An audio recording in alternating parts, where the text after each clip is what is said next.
This man fought against apathy with all his strength. He was expelled from his university, hunted by the police, but that didn't stop him from going to villages and townships to spread his message. Regrettably, he was arrested, tortured, and murdered in a terrible way.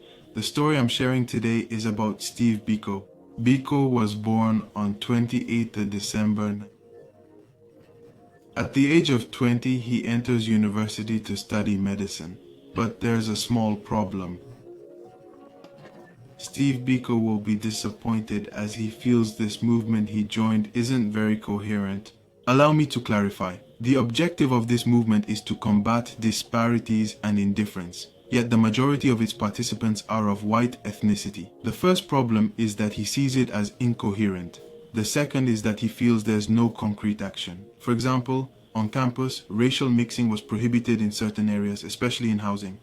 Basically, black people were not allowed to stay in the same places as white people. And you guessed it, the housing conditions for whites were not the same as those for blacks. So in this context, Steve Biko was really waiting for organization, for people to rise up and protest, to change things and take action.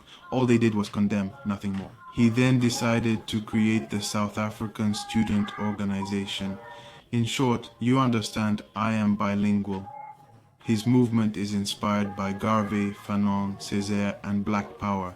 He will create the famous term, Black Consciousness. He wants black individuals to understand that they are not inferior to anyone. He also wants black individuals to realize that if they want their situation to improve, they must stand up for themselves. They shouldn't wait for help from anyone. Naturally, you can tell that this kind of talk upset the university. He was kicked out. Even worse, he was banned from gatherings and meetings. The most ridiculous thing is that Steve Biko was not allowed to train with more than one person at once, because more than one person could be seen as a gathering. He was even put under house arrest. But none of this held him back. He persisted in visiting the townships, which can be described as slums designated for black individuals. His unwavering commitment led him to regularly engage with the townships and villages in order to disseminate his valuable message and innovative ideas. And his message really had a strong impact. So much so that by the end of the year, if I'm correct, South African youth, the high school students, stood up to protest the teaching of Afrikaans. Afrikaans, if you will, is Dutch but with a South African twist.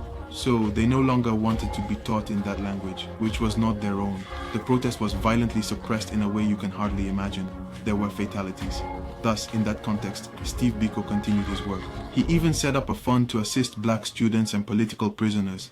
You understand, it wasn't just talk. He acted, he went into the community. Despite being under house arrest, he went out. He truly visited the villages to motivate people, telling them that the awakening is now. In September of that year, Steve Biko was arrested after coming back from a meeting with a fellow activist. He was imprisoned. On September 6th, after days of beatings and torture, Steve Biko found himself in a very complicated situation. His head was smashed against the wall of his cell. The worst part is that his captors did not send him to the hospital. They kept him in his cell. It was only on September 11th that they chose to send him to the hospital. Under what conditions? Naked, on the floor of the van. He arrived and he died.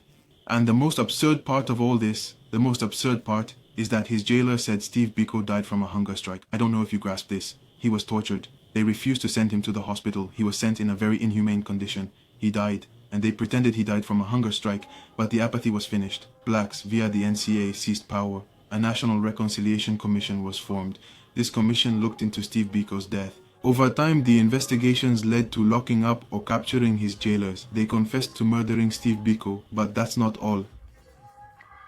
Since this was part of a reconciliation program and there was potentially amnesty for participating in good faith, if I'm not mistaken, they were granted amnesty. For those who don't know amnesty, it means forgiveness for those mistakes. I hope you enjoyed this video. Please subscribe. Thanks for everything. Until next time, take care.